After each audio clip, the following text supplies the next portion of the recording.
Europe 1 Soir. 19h, 21h, Pierre de Villeneuve. Avec pour m'accompagner jusqu'à 20h, Jules Torres, bonsoir. Bonsoir Pierre journaliste de Villeneuve, politique au Journal du Dimanche. Bonsoir Jean-Claude Dacier. Bonsoir. Et bonsoir à vous Prisca Thévenot. Bonsoir Pierre de Villeneuve. Merci d'être avec nous, député EPR des Hauts-de-Seine. Est-ce que vous comprenez quelque chose à ce qui nous paraît en tout cas benoîtement antagonique, avec d'un côté Sébastien Lecornu qui énonce que la suspension des retraites serait de la réforme serait ajoutée au budget de la sécurité sociale, et le président qui normalement n'interfère jamais dans les affaires intérieures quand il est à l'étranger, qui nous dit ni abrogation ni suspension, seulement un décalage et peut-être bientôt un référendum.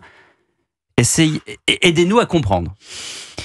Je vais vous répondre depuis l'Assemblée nationale. Factuellement, le Premier ministre Sébastien Lecornu a annoncé aujourd'hui par quelle voie législative, par quel véhicule législatif il allait proposer le débat de la suspension de la réforme des retraites aux parlementaires.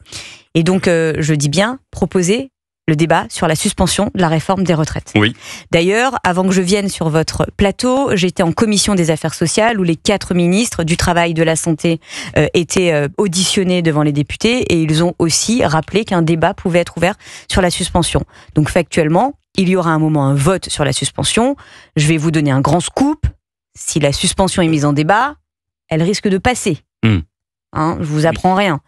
Donc énorme ensuite, scoop, Prisca Thévenot. Ouais, désolé. J'essaie de vous faire des annonces.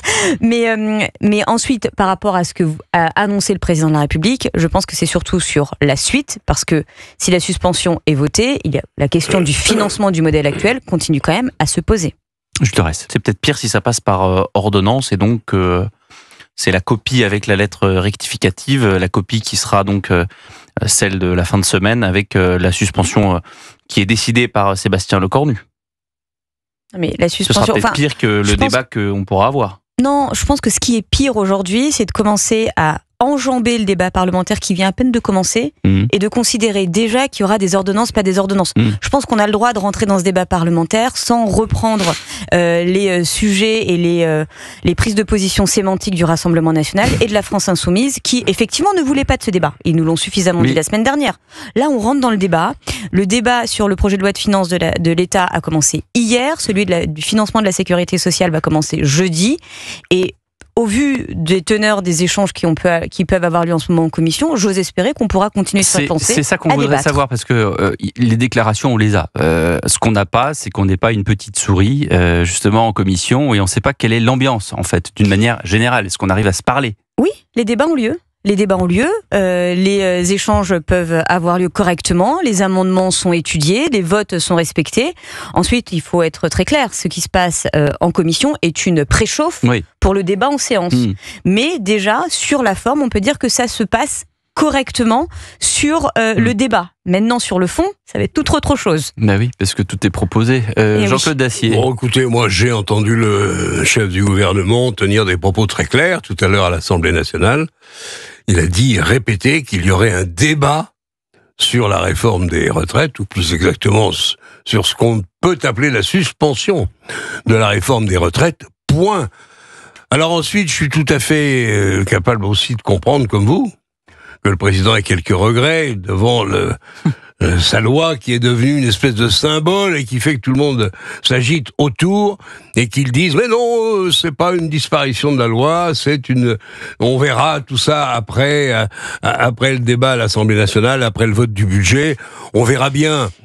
Le référendum me paraît un peu audacieux et, pour tout dire, un peu ridicule, parce qu'il y a une expression populaire qui semble être opposée à la réforme des retraites. Je pense que ça va pas durer. Et je pense que petit à petit, les Français, l'opinion se rend compte que avec moins de 2 actifs au boulot, il y aura du mal à financer à l'avenir la réforme des retraites pour les autres. Donc je pense que ça va se mettre en place. Mais bon, pour le moment, il y a un débat qui est annoncé à l'Assemblée. Je suis moins sûr que vous. Je suis pas sûr que les gens soient opposés à la réforme des retraites. Je pense qu'ils sont opposés au financement tel qu'il devrait exister dans le mode de système actuel. Soyons très clairs. Aujourd'hui, imaginons aujourd'hui, il n'y a pas de réforme, il n'y a pas de système de retraite. Est-ce qu'on mettrait en place un système par répartition au regard du défi démocratique qui est devant nous? Non. Donc ce qu'on doit pouvoir aussi interroger, c'est peut-être en finir avec les réformes paramétriques qui use le débat politique, qui fatigue les Français et qui en plus, empoisonne vraiment tout ce qu'on pourrait faire par ailleurs. On devrait parler de toute autre chose et en fait depuis 3 ans on est enfermé dans ce débat. Ce qu'il faudrait faire, et c'est ce que nous proposons avec Gabriel Attal, c'est de remettre le système à plat. De le remettre complètement à plat au regard aujourd'hui de la démographie et des enjeux qui sont les nôtres. Donc ne plus avoir de système de retraite, mais de le revoir, avec de la capitalisation, avec un âge de départ libre. Le ministre Farandou, avec sa sortie dans les Échos, où il a dit qu'il y aurait peut-être une partie par capitalisation, sortir donc de la répartition, et peut-être un système par points, comme ça existe dans d'autres pays d'Europe. Donc ça veut dire que, je ne dis pas que ça remet en question ce que vous proposez avec Gabriel Attal, c'est juste que c'est déjà plus ou moins en place, même si c'est pas, j'allais dire... c'est pas électoralement très marketing, très vendeur avant une échéance comme 2027. On est en 2025, ça tombe bien. Oui. Non, ce qu'il faut dire aujourd'hui, c'est que c'est très beau, ça fait un beau slogan de dire c'est bon, on a suspendu, on a abrogé, enfin ce que vous voulez, la réforme de 2023. Sauf que le problème reste entier. L'année prochaine, c'est 500 millions. Dans 2 ans, c'est 1,2 milliard. Il est obligatoire de refaire une réforme des retraites. Obligatoire. Mais même au-delà de ça, parce que j'entends tout de suite la gauche me dire j'ai une solution, taxer les riches. Ok, super. Mais au-delà de ça, ce qu'on est en train de faire, et je le dis en étant très ironique, on est enfermé dans ce débat et on ne parle pas de souveraineté, on ne parle pas d'industrialisation, on ne parle pas d'intelligence artificielle, on ne parle pas d'emploi. Enfin, en fait, on passe notre temps à parler d'un seul et unique sujet. Et avec un retour en arrière qui est quand même catastrophique, c'est-à-dire tous les pays européens regardent vers l'avant, se posent la question de 67, 68, 69 ans. Bien sûr. Ça, on l'a dit. Juste, qu'est-ce que vous répondez à Olivier Faure qui, tout à l'heure, dit, parce que vous parliez de taxation des riches, voilà, les masques tombent. Ça, c'est la grande phrase dans les hémicycles, dans les grandes déclarations politiques. Les masques tombent parce que, évidemment, on leur a pas donné la taxe Zuckman, ou en tout cas, ils veulent la remettre. On veut quand même redéfinir ça. Il y aura une discussion sur les holdings. Vous-même, Prisca Thévenot, qu'est-ce que vous pensez de... L'embryon a été déjà donné tout à l'heure, où vous avez dit, voilà, super, la taxation des riches. On a l'impression que c'est toujours les mêmes anciennes, j'allais dire mitterrandiennes. Non, mais je pense qu'il faut qu'on en finisse. Le nerf de la guerre, c'est pas comment augmenter les taxes, mais c'est comment baisser la dépense. Et en un moment, il va falloir qu'on y aille aussi. Et ensuite, si Olivier Faure, moi je peux l'entendre, s'attend à ce qu'il s'agisse simplement de faire une lettre pour dire en fait j'aurai ça, non, bienvenue dans le débat parlementaire. C'est pas la liste du Père Noël. En fait, bienvenue dans le débat parlementaire, bienvenue à l'Assemblée nationale, où il ne s'agit pas simplement de censurer et de rejeter. Lui, il a une autre logique, c'est justement de censurer et de rejeter. Donc, est-ce que vous avez une crainte que ce gouvernement fraîchement constitué tombe? Parce que si les socialistes censurent, il risque d'y avoir un train de députés d'autres formations derrière. On ne peut pas passer son temps en permanence à se dire de gauche et d'avoir de gauche que sa place dans l'hémicycle. Je m'explique. Ils disent vouloir parler du pouvoir d'achat, très bien. Ils disent vouloir parler du salaire des travailleurs, très bien. Ils disent vouloir parler de la solidarité dans notre pays, très bien. En fait, tout cela n'existe pas si on ne peut pas y travailler dans l'hémicycle. Et faire tomber un gouvernement en permanence, ça empêche l'Assemblée nationale de travailler, puisque quand le gouvernement tombe, l'Assemblée ne se réunit pas. Donc à un moment, il faut comprendre qu'aujourd'hui, le fait majoritaire dans notre pays n'existe pas. Ce n'est pas de notre fait, c'est la volonté des Français. Et donc ça, il va falloir le respecter et commencer chacun à se dire, ça va être dur, mais on va faire un débat. Et ce que je constate aujourd'hui, c'est qu'une majorité de nos oppositions ont réellement peur du débat parlementaire. Est-ce que vous avez l'impression de vivre dans un pays où on n'a pas le droit d'être riche ? Non, mais avec la gauche, oui. Vous travaillez, c'est une injure. Vous épargnez, c'est une insulte. Donc, à un moment, il faut aussi pouvoir remettre les choses au cœur du débat. Nous avons la valeur travail dans notre ADN. Nous voulons permettre aux travailleurs de vivre mieux parce que oui, beaucoup aujourd'hui nous le disent. Ils ont l'impression de travailler en permanence pour payer des choses dont ils ne bénéficient même pas eux-mêmes. Donc, à un moment, il faut sortir. Et c'est une députée de la NFP qui disait en début de semaine, hier, j'ai l'impression que le temps passe vite, en commission, qui disait nous avons gagné le récit culturel. Non, on va continuer à se battre pour que ça n'existe pas en fait. On doit pouvoir valoriser celles et ceux qui travaillent, celles qui font un effort. Ça ne veut pas dire nier la solidarité nationale, mais cette solidarité n'existe pas si on ne permet pas aux uns et aux autres de pouvoir travailler et vivre de leur travail. 19h26, une pause et on vous retrouve dans un instant. Prisca Thévenot, invité politique d'Europe 1 Soir. À tout de suite. Europe 1 Soir. 19h, 21h, Pierre de Villeneuve. Toujours avec Jean-Claude Dacier, avec Jules Torres et avec Prisca Thévenot, député EPR des Hauts-de-Seine. Je remarque que vous ne portez pas de montre, Prisca Thévenot. Je ne sais pas s'il va y avoir une jurisprudence, mais bon, c'est vrai que l'image, c'est ce plateau à Salle des 4 colonnes. C'est là où les journalistes interrogent tous les députés qui sortent de l'hémicycle. Et puis il y a eu quand même cette petite image volée où on voit Louis Boyard de LFI qui enlève sa montre. Alors certains disent que c'est une montre de très très grande valeur. Lui dit que non. Écoutez sa justification tout à l'heure, Louis Boyard. Voilà, j'ai été grillé. Apparemment, j'aurai une Rolex. Et du coup, désolé de vous décevoir, mais j'ai pas de Rolex. J'ai cette montre. Elle coûte 295 €. C'est mes amis qui me l'ont offert pour mon anniversaire des 25 ans. Merci les gars. Je la porte sur plein de vidéos, juste avant les interviews ou les plateaux, comme je parle avec mes mains, que je peux cogner sur des tables ou autres. J'ai pris l'habitude de l'enlever. Et du coup, je sais pas quoi ajouter de plus, si ce n'est que c'est encore une désinformation supplémentaire. Je sais pas si c'est une désinformation, mais pourquoi l'enlever dans ce cas-là Non, mais surtout que c'est faux. Parce qu'en plus, c'est un endroit où on fait énormément d'interviews et son argument, c'est ça peut taper sur une table. En fait, non, parce qu'on est debout. Donc, il va taper sur quoi?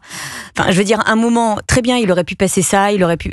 Peu importe. Le sujet qu'on a aujourd'hui, c'est que vous vous rendez compte que ce monsieur, Louis Boyard, c'est le summum de ce qui se fait de mieux au sein de la LFI. Ça pose quand même question aujourd'hui.